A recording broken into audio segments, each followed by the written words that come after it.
Namaste.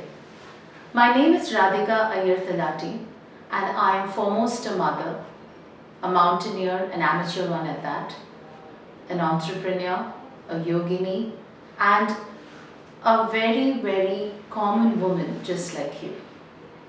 I'm here to answer a few questions that many of you have posted on my Instagram handle, and the topic that you have wanted to know about is about don't be obsessed with being a happy mom. That's the topic, and there are some 9 to 10 questions that have come to me and I'd love to answer them. So the first question is, what is your perception of happiness? So it is a very deep and a very generic and a very evasive question. The perception of happiness can be different to different people. But I don't think happiness is really a destination. It is not the end. It is not the end where you have to reach. It comes in pockets, day-to-day activities. It comes with doing the things that you really like to do.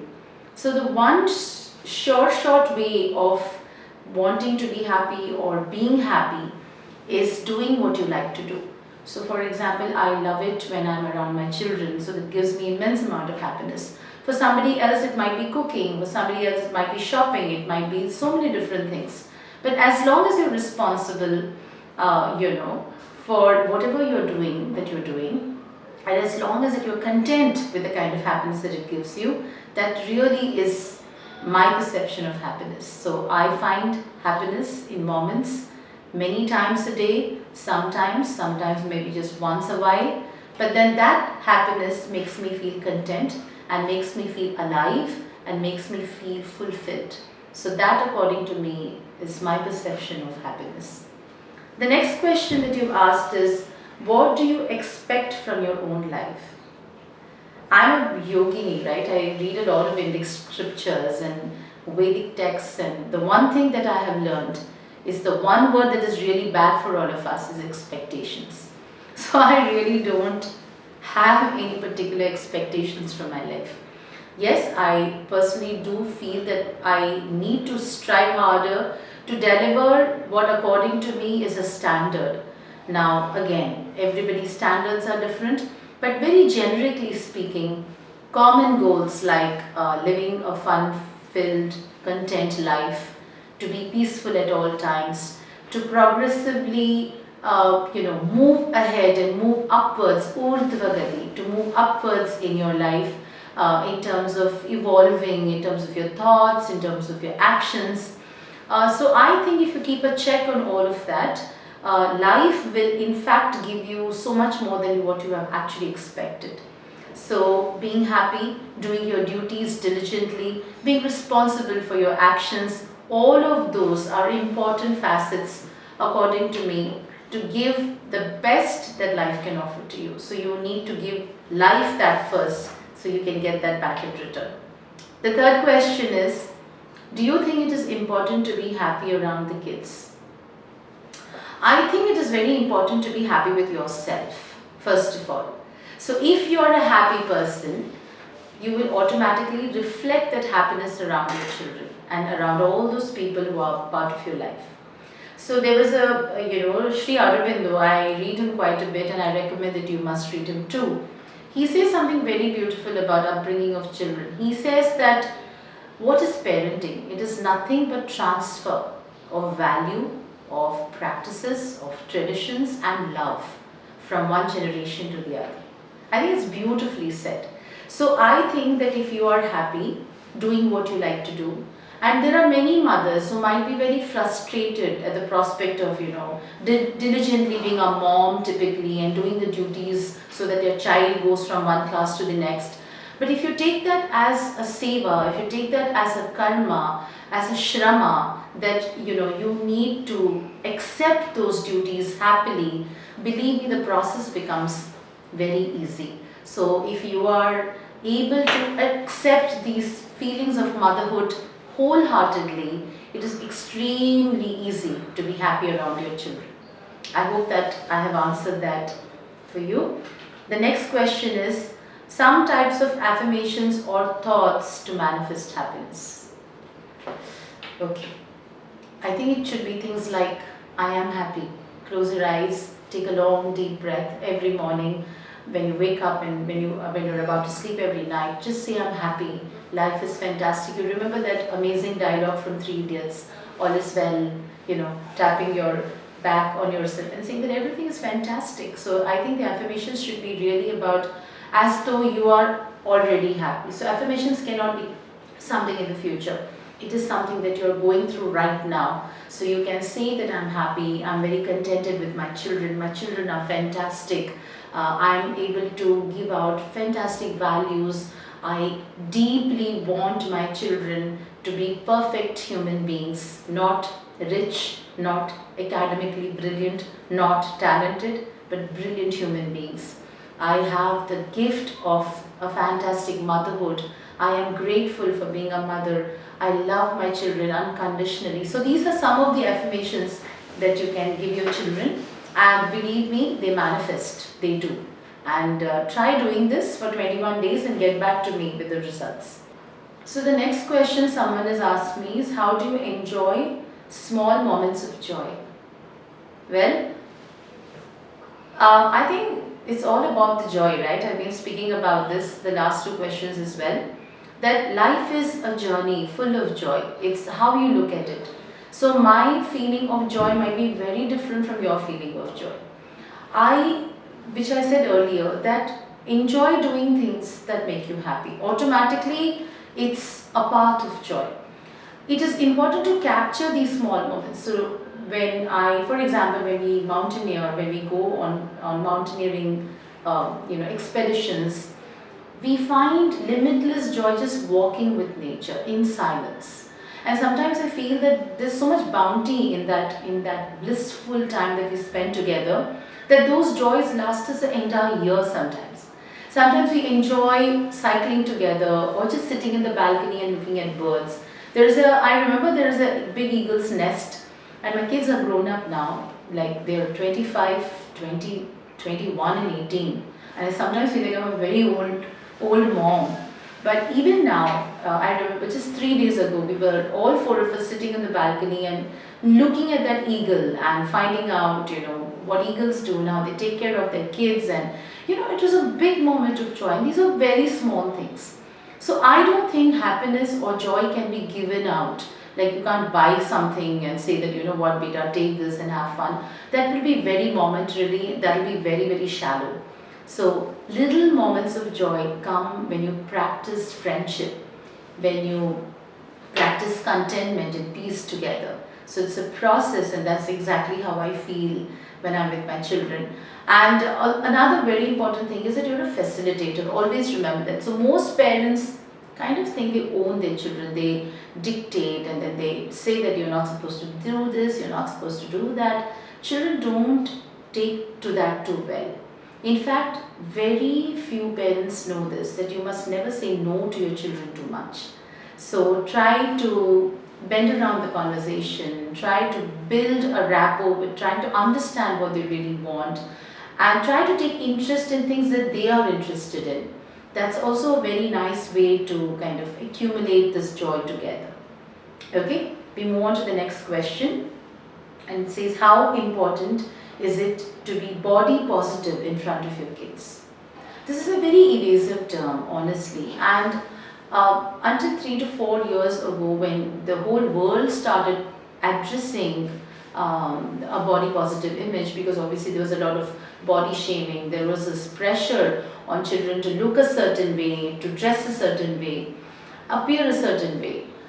The pandemic, I think, has given a lot of wisdom to many people, and how you can show how you're body positive is first of all by being very disciplined in the way you yourself are. So accepting you yourself, even if you kind of put on weight, or you're losing your hair, to be happy with whatever that is, because that's actually the certificate of your aging and bringing up your children and the sacrifices you physically made in doing that.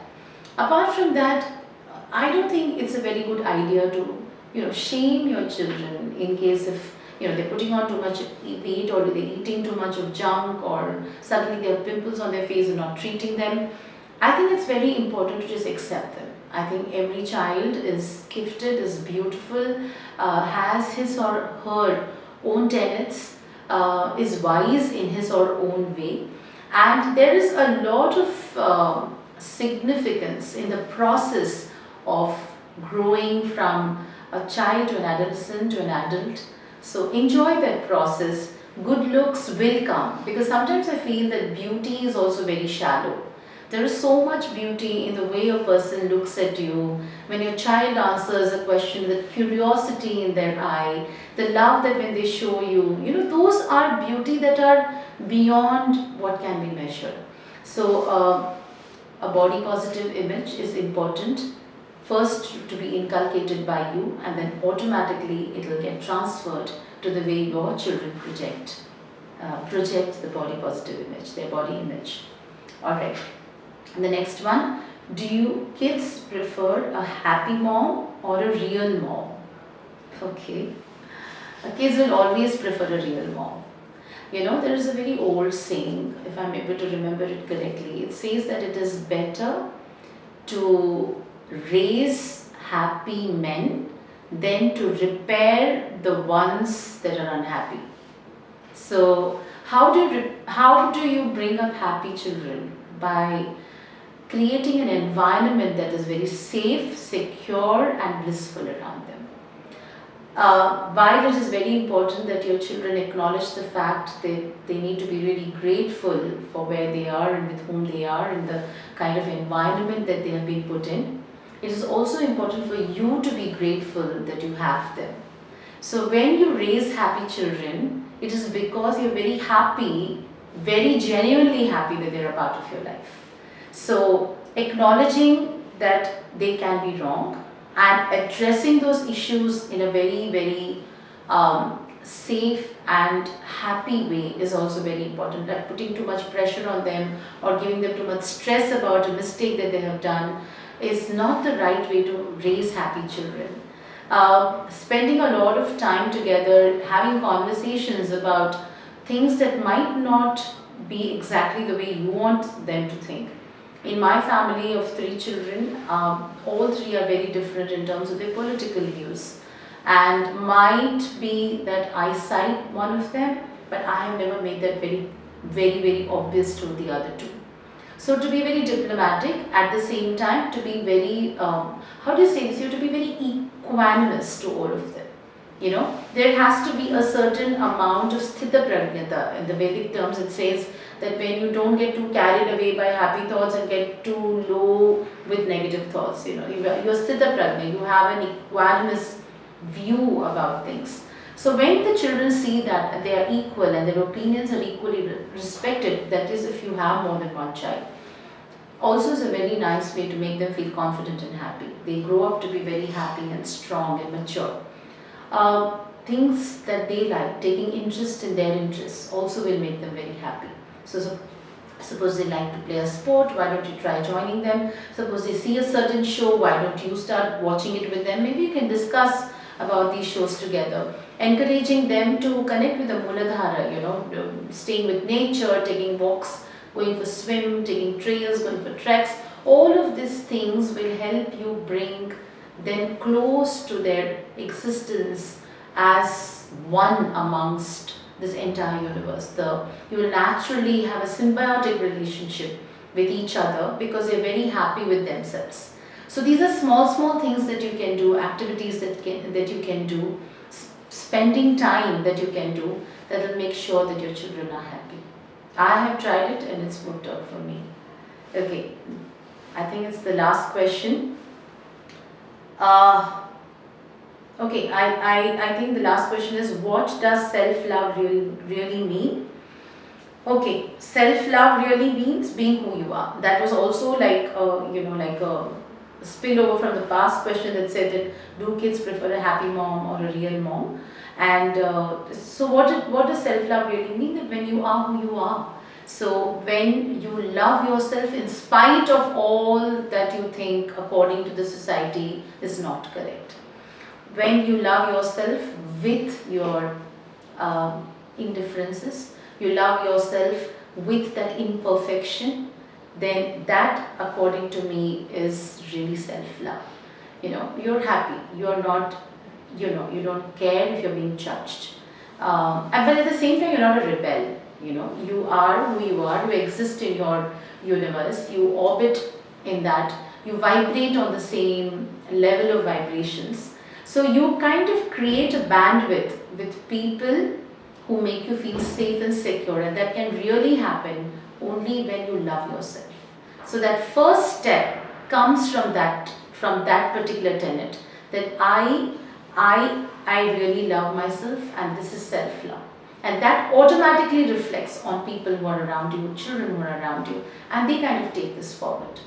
So these are some of basic examples and basic answers that I could think about when it came to this obsessiveness, because that's what you're seeing nowadays. That am I a better mother? Are my children better children? Are we better than our neighbors? Are we better than our our school group? The school group mothers have a certain activity. Children are forced to do things that they don't want to do. I don't think that this is the way to bring up children. I don't think this is the way to treat your own self. So please, as a mother of 3 and a little senior also, my advice to you is enjoy this journey. You are a facilitator, like I said, and these wonderful children have been given to you to be reared and to be cherished and to be nourished, so that they in turn will facilitate human beings of the same order. Thank you very much. If you have any more queries and questions, and if you think that I can answer any of your questions, please DM me on my Instagram handle. It's Radhika Iyer Talati, and I would love to connect with you. Thank you so much for this opportunity, and thank you for asking me these fantastic questions. Have a lovely, lovely day ahead, and have a lovely motherhood ahead. Namaste. So you can also comment on the comment section below in case you want to connect with me. And if you do connect with me and you agree, or even if you disagree, or if you have more conversation that you want to take ahead, please like and subscribe to my channel. Looking forward to seeing more and more of you. Thank you.